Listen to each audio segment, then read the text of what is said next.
Dayan. I'm Chef MJ. I'm Chef Lubit. I'm Chef Rachel. Chef Erica.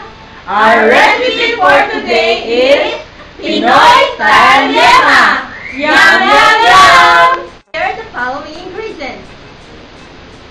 3 cups of condensed milk. 1 egg yolk. 1½ margarine. Peanut and cellophane for packaging. 3 cups of condensed milk in a mixing bowl.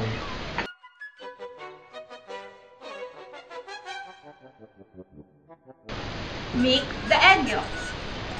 Add margarine. And lastly, put the peanut.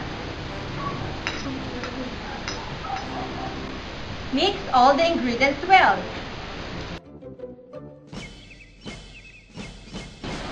Preheat the pan in a low temperature.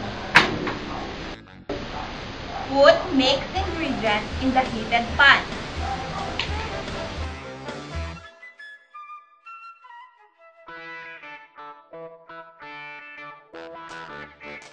Then, stir the mixture until it became sticky.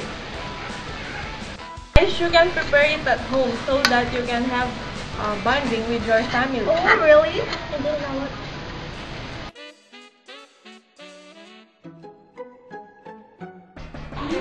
Chef Dayan, it smells good. Yeah. Oh, it looks delicious. You know, guys, you can prepare it at home. You can have family bonding. You know, guys, this Filipino style yema is the most common delicacy in the Philippines. That's right. Yeah. Chef Dayan. Getting sticky. Oh yeah. It's time for us to remove it from the pan. Here. Remove it. Remove it from the pan.